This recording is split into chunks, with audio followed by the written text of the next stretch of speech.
32살에 영화 처음 본 남자. 근데 저 말풍선이 사실 언뜻 보면 이해가 안 가요. 왜냐면 지금 이렇게 전 세계적으로 인정받는 세계적인 거장이 32살에 영화를 처음 봤다라는 게.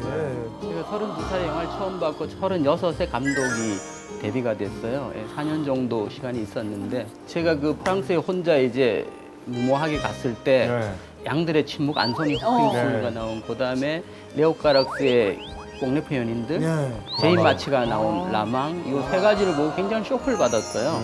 그러니까 제가 프랑스로 간 것도 굉장한 모험이었죠. 한국에서 뭐 버릴 것도 잃을 것도 기댈 것도 없으니까 마지막으로 나 자신을 한번 이렇게 던져보자 그러고 아니 갔거든요. 근데 말씀 중에 죄송하지만 그 프랑스는 갑자기 어떻게 가게 되는 거예요?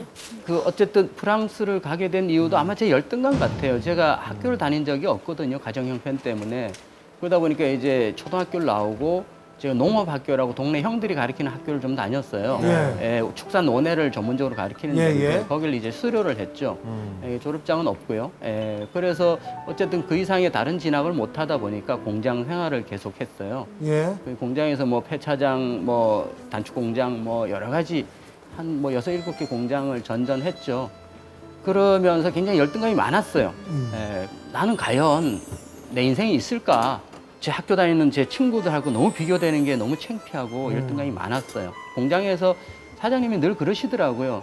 너 대단하다. 그러니까 예를 들어 하루에 10개 생산하는 걸 제가 기계를 만들면 60개, 100개가 되는 거예요. 칼로 이게 하나씩 자르는 걸 제가 면도칼 20개를 짜자작 해가지고 롤을 해가지고 손으로 돌리니까 뭐 1시간 할 거를 그냥 10분에 다 해버린다든지. 그 기계 만드는 재주가 있는 거예요. 네, 사장님도 저보고 그러더라고요. 야, 너 같은 애 흔하지 않다고. 그렇죠. 그러면서 이러더라고요. 너 공장 다닌다고 후회하지 마라. 네가 지금 보고 느끼는 게 인생 철학이다. 학교에서 배울 수 없는 거다. 그러더라고요. 근데 그때는 그게 위로처럼 보였는데 지금 생각해보니까 정말 그 말이 저는 가슴에 와닿아요. 그래서 저는 좀 용기를 가졌죠.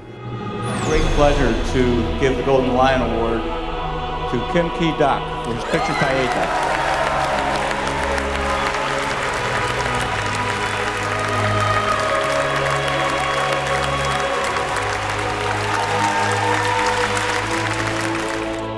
그러다 이제 해병대를 갔고 해병대 제대하고 또 막연하더라고요. 또 어떤 거리에서 그림만 그리다 보니까 또 내 자신이 초라한 거예요.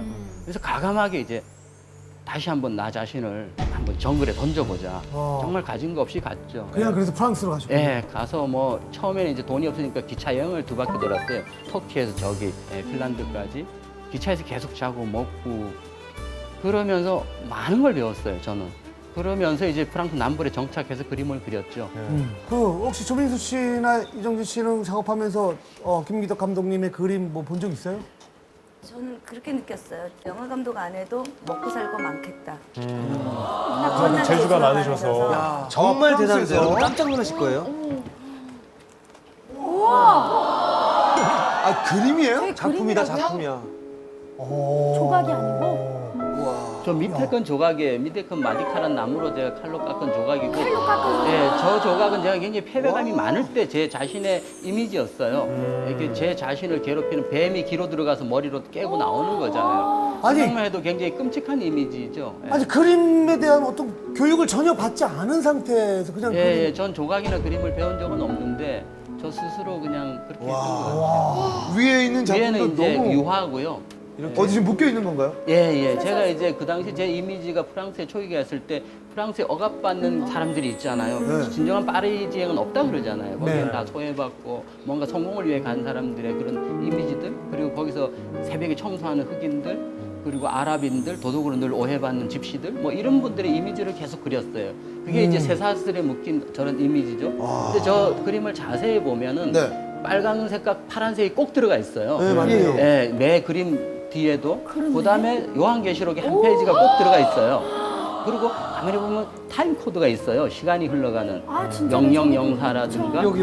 예, 그래서 저는 한국 사람이라는 거 또는 이렇게 어떤 거지 억압이라는 거 또 어떻게 보면은 그 저기 계시록 요한계시록의 어떤 우리의 미래라는 거 이런 여러 가지를 굉장히 압축한 이미지로 그 당시에 저를 지배했던 것 같아요. 예, 그래서 여기도 보면 집시 소년, 흑인 청소부, 예수님 이미지 뭐 이러면서 제가 그 당시에 그렸는데 좀 유치하죠. 저게 33살 때. 아니요. 저거를 이제 20점을 조그만 스튜디오에 저를